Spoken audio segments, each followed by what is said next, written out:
Now today I'm going to show you an alternative way to ink your stamp if you're on the golf course and don't want to remove your removable stamp. Very, very simple, but there's a couple things you want to make sure of. One is here's the stamp right here, okay? You want to make sure you don't get any ink on the edges. So you can do what we did with the 3 ink stamps and you can ink this. Now this already has ink in it, so I'm not going to do it, but you would put 3 drops and smear it. You don't want to get ink on the edges because then it will dry up this little cap part.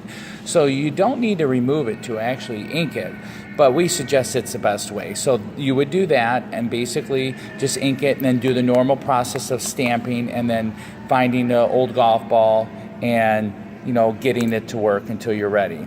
So that's an alternative way. The only issue here again is to make sure you do not get ink on the edges, because if you get ink on the edges, this little cap piece is going to dry up, and then you're going to have to take the foam piece and take an X-Acto knife and actually try to scrape it off. So you can either do it by inking the stamp and removing it and doing it that way, or actually just ink it in the cap, which most people do, as long as you're careful and not getting the ink.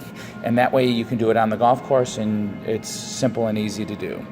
The other issue that we have that people have been asking me about is that sometimes they can't get a good stamp.